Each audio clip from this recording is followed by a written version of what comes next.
नमस्कार, आप देख रहे हैं डीडी न्यूज। आपके साथ मैं हूं गौरव श्रीवास्तव और मेरे साथ मेरी सहयोगी बीना हैं, जो कि सांकेतिक भाषा के जरिए आपको खबरों से रूबरू करवाएंगी।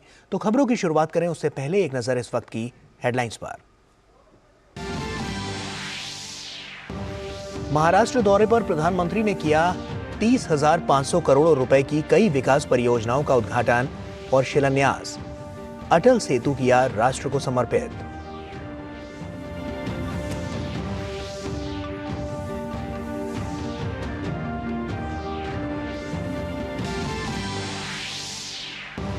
प्रधानमंत्री ने महाराष्ट्र के नासिक में 7वें राष्ट्रीय युवा महोत्सव का किया उद्घाटन। कहा, भारत की प्रगति के पीछे भारत के युवाओं की ताकत। युवाओं को अवसरों का नया आसमान देने के लिए सरकार प्रतिबद्ध।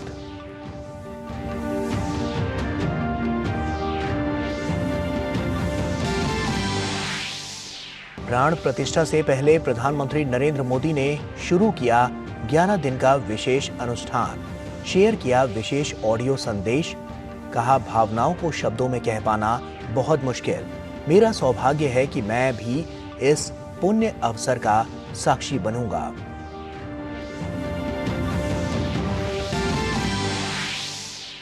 गांधीनगर में वाइब्रेंट गुजरात समिट का हुआ समापन। समापन सत्र में केंद्रीय गृह एवं सहकारिता मंत्री अमित शाह ने समिट को अत्यंत सफल बताते हुए इसे देश के विकास को दिशा देने वाली समिट बताया।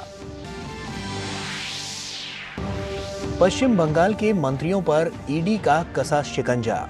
नगर निगम नौकरी घोटाले से जुड़े मामले में सुजीत बोस और तापस रॉय के ठिकानों पर छापेमारी।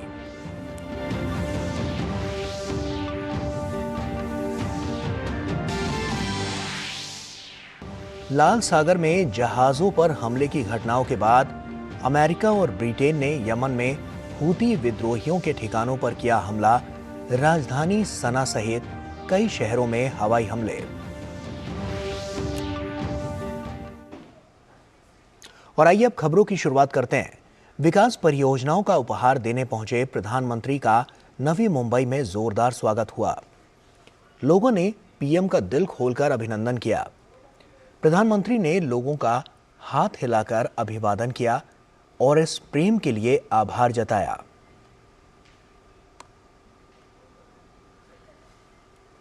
प्रधानमंत्री नरेंद्र मोदी ने आज महाराष्ट्र के नासिक में 27वें राष्ट्रीय युवा महोत्सव का शुभारंभ किया। प्रधानमंत्री ने युवाओं के आदर्श स्वामी विवेकानंद का उल्लेख करते हुए कहा कि स्वामी जी ने ब्रिटिश शासन के दौरान देश में एक नई ऊर्जा संचारित की। प्रधानमंत्री ने कहा कि आज भारत विश्व की 5वीं सबसे बड़ी अर्थव्यवस्था बन चुका है। देश में विश्व की 3री सबसे बड़ी स्टार्टअप प्रणाली केवल युवा शक्ति की वजह से ही संभव हो सकी है। राष्ट्रीय युवा महोत्सव के शुभारंभ से पहले प्रधानमंत्री ने एक रोड शो में भाग लिया। उन्होंने रामकुंड में पूजा अर्चना की और प्रसिद्ध कालाराम मंदिर का दर्शन किया। अयोध्या में रामलला के प्राण प्रतिष्ठा अनुष्ठान से केवल 10 दिन पहले प्रधानमंत्री के नासिक दौरे का विशेष महत्व है, क्योंकि भगवान राम ने अपने जीवन का महत्वपूर्ण समय वहां व्यतीत किया था।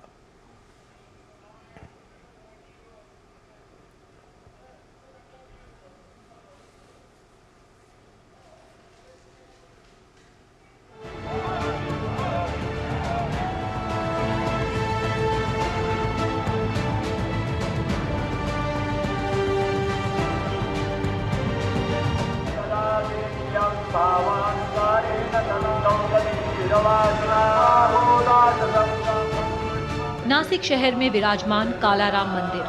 मान्यता है कि यही वो पंचवटी है जहां प्रभु राम ने वनवास का अपना अधिकांश समय बिताया था।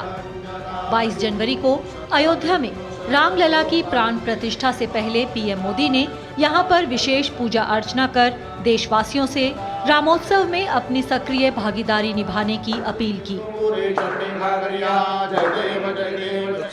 पंचवटीं गत्वा नानाशकुनिनादिताम्। इस दौरान परंपरा और तकनीक का एक अद्भुत संगम भी देखने को मिला, जब उन्होंने मराठी में प्रस्तुत रामायण के युद्ध कांड को एआई अनुवाद के माध्यम से हिंदी में सुना। जय जय राम कृष्ण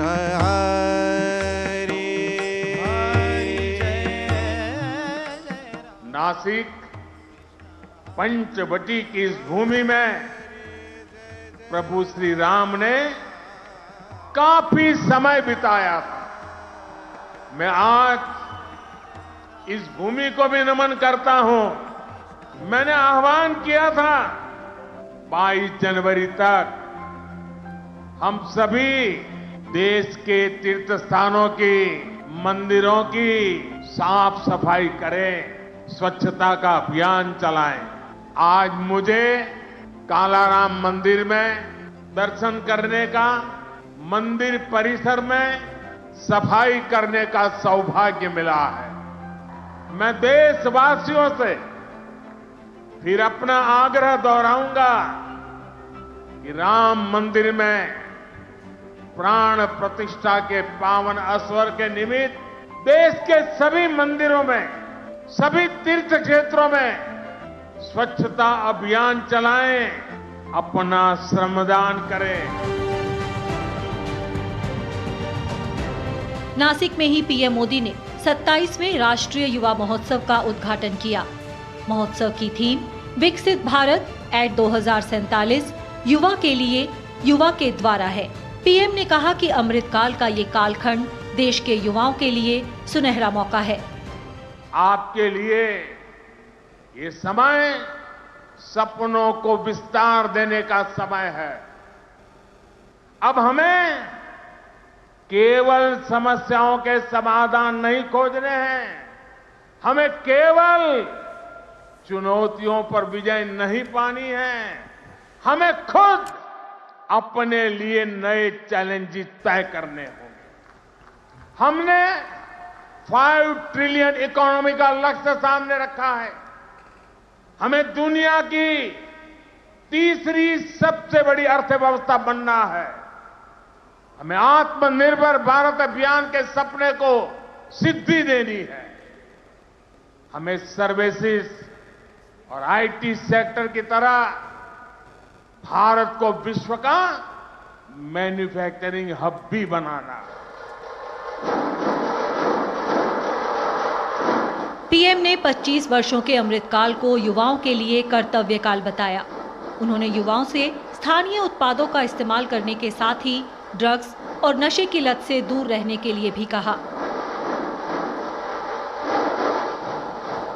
जितना हो सके आप लोकल को, स्थानीय प्रोडक्ट को प्रमोट करिए, मेड इन इंडिया प्रोडक्ट का ही इस्तेमाल करिए। किसी भी तरह की ड्रग्स और नशे की लत से बिल्कुल दूर रहिए।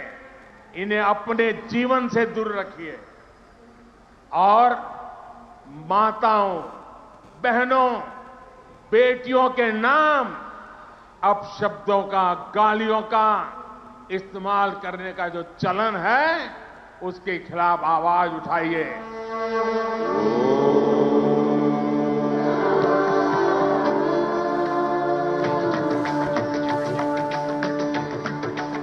राष्ट्रीय युवा महोत्सव हर साल 12 से 16 जनवरी तक आयोजित किया जाता है। पूरे देश से लगभग 7,500 युवा प्रतिनिधि नासिक में आयोजित इस महोत्सव में भाग ले रहे हैं। सांस्कृतिक प्रदर्शन, स्वदेशी खेल, भाषण और विषयगत आधारित प्रस्तुति, युवा कलाकार शिविर, पोस्टर मेकिंग, कहानी लेखन, युवा सम्मेलन, खाद्य महोत्सव सहित विभिन्न कार्यक्रम इस महोत्सव के दौरान आयोजित किए जा रहे हैं। पीएम मोदी के नेतृत्व में केंद्र सरकार का प्रयास है कि युवाओं को अपनी प्रतिभा को दिखाने का खुला आसमां मिले। युवाओं के सामने आने वाली हर रुकावट को दूर किया जाए। देशभक्त है, ये अपना सुनहरा वक्त है। ब्यूरो रिपोर्ट्स के साथ विशाल बैरिस्टो और योगेश शीतल की रिपोर्ट, डीडी न्यूज।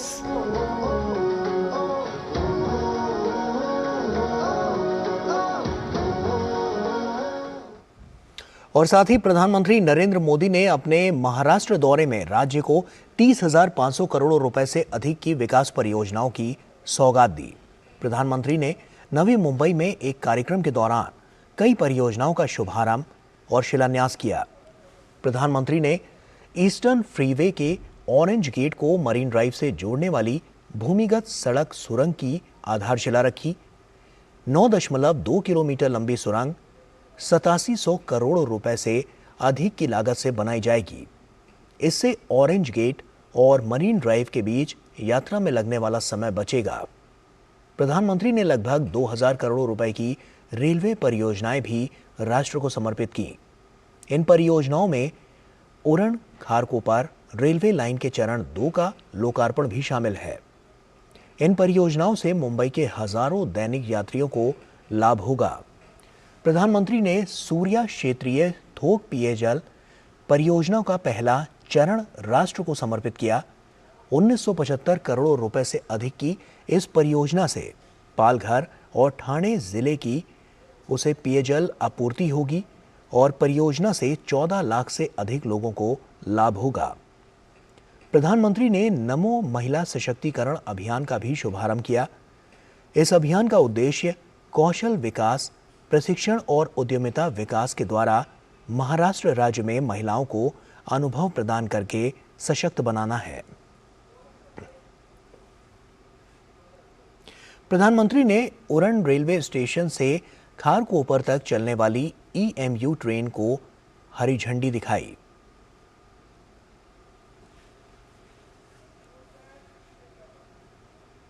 और वक्त हो चला एक छोटे से ब्रेक का, जल्द लौटते हैं। माँ, ये खीर किसके लिए? आज तेरे दादाजी का जन्मदिन है, उनके लिए। तो मैं दादाजी को क्या दूँ? अपना मोबाइल फोन देना। ये क्या कर रही है? दादाजी के लिए आयुष्मान कार्ड बना रही हूँ। घर बैठे? हाँ।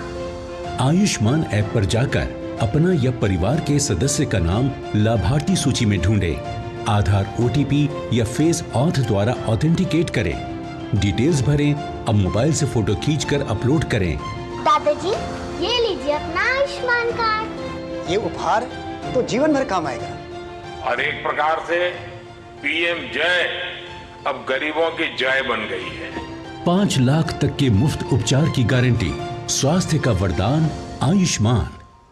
मोदी सरकार की गारंटी, भारत होगा गरीबी मुक्त। 5 सालों में 13 करोड़ 50 लाख लोगों को गरीबी से बाहर निकाला। हमारा संकल्प विकसित भारत। ब्रेक के बाद एक बार फिर से आप सभी का स्वागत है। केंद्रीय गृह मंत्री अमित शाह ने आज गुजरात के गांधीनगर में वाइब्रेंट गुजरात ग्लोबल समिट के समापन सत्र को संबोधित किया। वाइब्रेंट गुजरात ग्लोबल समिट का 10वां संस्करण 10 जनवरी से शुरू हुआ।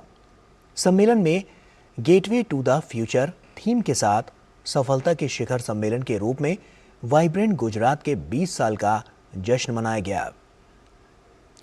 कार्यक्रम को संबोधित करते हुए अमित शाह ने कहा, इस सम्मेलन के सक्रिय दृष्टिकोण ने अन्य राज्यों के लिए भी एक उदाहरण स्थापित किया है, जिससे पूरे देश की अर्थव्यवस्था को फायदा हुआ है। उन्होंने कहा कि वाइब्रेंट गुजरात ग्लोबल समिट ने देश के आर्थिक विकास में महत्वपूर्ण योगदान दिया है। वाइब्रेंट गुजरात समिट ने आइडियाज को प्लेटफॉर्म दिया है, इनोवेशन को प्लेटफॉर्म दिया है और इन्वेस्टमेंट को धरती पर उतारने का काम किया है, जिससे न केवल गुजरात, पूरे देश के अर्थतंत्र और पूरे देश की इकोनॉमी में फायदा हुआ है। वाइब्रेंट गुजरात के मॉडल को देश के कई राज्यों ने अपने यहां स्वीकार किया, आगे बढ़ाया और पूरे देश के कई राज्य इंडस्ट्रियल डेवलपमेंट के लिए इसी मॉडल पर आगे चले हैं। और वहीं गृह मंत्री अमित शाह ने कहा कि पिछले 9 सालों में मोदी जी के नेतृत्व में देश की अर्थव्यवस्था बहुत तेजी से आगे बढ़ी है। पिछले 9 साल के अंदर मोदी जी के नेतृत्व में राजनीतिक स्थिरता, भ्रष्टाचार मुक्त शासन, जन कल्याण की नीतियां, इन्वेस्टमेंट फ्रेंडली एजेंडा और शांतिपूर्ण माहौल देश के अंदर दिया है, जिसने देश की इकोनॉमी को गति देने का काम किया है। 25 से ज्यादा नीतियां हमारे अर्थतंत्र को गति देने के लिए बनाई गई। एक जमाने में ऐसा कहा जाता था 2004 से 2014 के बीच में कि गवर्नमेंट को पॉलिसी पैरालिसिस हो गया है। इसकी जगह 10 साल के कालखंड में 25 पॉलिसीज अलग अलग प्रकार की बनाकर आज देश को आर्थिक विकास के रास्ते पर ले जाने का काम मोदी जी ने किया है। और पटना के फुलवारी शरीफ में अपहरणकार महादलित की 2 नाबालिग बच्चियों के साथ हुए दुष्कर्म मामले पर बिहार सरकार की खूब किरकिरी हो रही है, लेकिन सरकार ने अभी तक इस मामले में कोई कार्रवाई नहीं की है। भाजपा बिहार सरकार पर लगातार हमलावर है। जो 2 दलित नाबालिग बच्चियों के साथ जो कुकृत्य किया गया, उसमें अभी तक एक भी अपराधी की गिरफ्तारी नहीं हुई है। सरकार के दोगली नीति का ये बच्चियां शिकार हुई हैं। कहीं न कहीं वहां पर अभी तक उन अपराधियों को गिरफ्तार नहीं किया गया है, उनके घर को कुर्की नहीं किया गया है, उनके घर को बुलडोजर से तोड़ने का काम नहीं किया गया है। इस तरह से अगर बुलडोजर चलेगा उनके घरों पर तो आगे से किसी का हिम्मत न होगा, दूसरी घटना बिहार में नहीं घटेगी। लेकिन जो घटना फुलवारी शरीफ में हुई है वो मानवता को शर्मसार कर रही है, लेकिन बिहार सरकार की नींद नहीं खुल रही है। जो अभी तक एक भी अपराधियों को, एक भी जो मुजरिम है उनको गिरफ्तार नहीं किया गया है, यह बहुत बड़ा दुर्भाग्य है और सरकार के निकम्मेपन का यह एक पोषक है। और chief of defence staff general Anil Chauhan ने आज एनसीसी के गणतंत्र दिवस शिविर 2024 का दौरा किया। इस मौके पर सीडीएस ने कैडेटों को संबोधित करते हुए उनके बेहतर प्रदर्शन की सराहना की। उन्होंने कहा कि प्रशिक्षण और सामाजिक सेवा के अलावा खेल और रोमांचकारी गतिविधियां भी एनसीसी का महत्वपूर्ण हिस्सा है। पेश है हमारे संवाददाता गिरीश निशाना की ये खास report. Chief of defence staff यानी सीडीएस जनरल अनिल चौहान ने शुक्रवार को दिल्ली में चल रहे एनसीसी के गणतंत्र दिवस शिविर 2024 का दौरा किया। इस मौके पर एनसीसी कैडेटों ने सीडीएस को गार्ड ऑफ ऑनर दिया और जनरल अनिल चौहान ने गार्ड का निरीक्षण किया। कैडेटों को संबोधित करते हुए चीफ ऑफ डिफेंस स्टाफ ने कहा कि प्रशिक्षण और सामाजिक सेवा के अलावा खेल और रोमांचकारी गतिविधियां भी एनसीसी का महत्वपूर्ण हिस्सा हैं। उन्होंने ये भी कहा कि सुब्रतो कप, हॉकी चैंपियनशिप और मावलंकर जैसी चैंपियनशिप की एनसीसी की उपलब्धियां निश्चित तौर पर सामान्य विद्यार्थियों को एनसीसी में शामिल होने के लिए आकर्षित करेंगी। India is a country which is diverse actually. Its diversity needs no bounds actually. Look at from the religious point of view, ethnicity point of view or linguistic point of view. NCC actually is a true representation of what India is in its diversity. The camaraderie, the bonhomie, the unity, the harmony that is promoted by NCC should get infused into the nation and the nation will take a right direction. Chief of defence staff general Anil Chauhan के समक्ष NCC कैडेटों ने रंगारंग सांस्कृतिक कार्यक्रम पेश किए। यहां दिल्ली निदेशालय के कैडेटों ने अपने कार्यक्रम के जरिए देशभक्ति का एक बेहतर नमूना पेश किया। एनसीसी के गणतंत्र दिवस शिविर के अंदर दिल्ली निदेशालय के कैडेटों ने देशभक्ति से भरपूर एक सांस्कृतिक कार्यक्रम पेश किया। किस तरह का संदेश देने का प्रयास किया? बेसिकली हम लोगों का जो बैले का थीम था वो life of next of kin था। उसका हम लोग बेसिकली बता रहे थे कि एक जब फौजी मर जाता है या उसके साथ कुछ गलत हो जाता है तो उसके पीछे उसकी फैमिली पे क्या क्या बीतती है। कल का किरदार निभाया है और यहाँ पर हमें 6 महीने हो गए इस आरडीसी कैंप के लिए तैयारी करते हुए और आज हम सीडीएस सर के आगे अपना परफॉर्मेंस देकर काफ़ी खुश हैं। ऐसा लगता है जब कोई जवान अपने फैमिली से दूर जाता है या कुछ हो जाता है, वो कांटेक्ट नहीं कर पाते, शहीद हो जाते हैं, तो वो सब फील करके वो आगे पास ऑन करके ऑडियंस को कि हम उनको एक ट्रिब्यूट दे सके कि हाँ ऐसा भी होता है। I can connect with the wife जिनके हस्बैंड्स की डेथ हो जाती है इस तरीके से और वो शहीद हो जाते हैं और काफ़ी ज़्यादा इमोशनल रोल है। इट्स एन ऑनर एंड समृद्धि लॉ। अगर किसी के फादर शहीद हो जाते हैं दैट्स पूरी फैमिली पे जो बीतती है वो एक्सप्लेन नहीं करा जा सकता। But out of all these problems अगर उसकी बेटी या कोई भी उनका बच्चा बाहर आता है, स्टैंड करता है कि I join army as well, it's a very good thing. Delhi निदेशालय के कैडेटों ने देशभक्ति से भरपूर सांस्कृतिक कार्यक्रम पेश किया, जिसमें दिखाया कि किस तरह पिता के शहीद होने के बावजूद बेटी आर्मी में जाती है और देश की सेवा करने के लिए वो तत्पर दिखाई देती है। कैमरामैन मोहित यूके के साथ गिरीश निशाना, डीडी न्यूज, दिल्ली। और इसी के साथ फिलहाल इतना ही। हमारी पूरी टीम को दीजिए इजाजत। आप बने रहिए डीडी न्यूज के साथ। नमस्कार।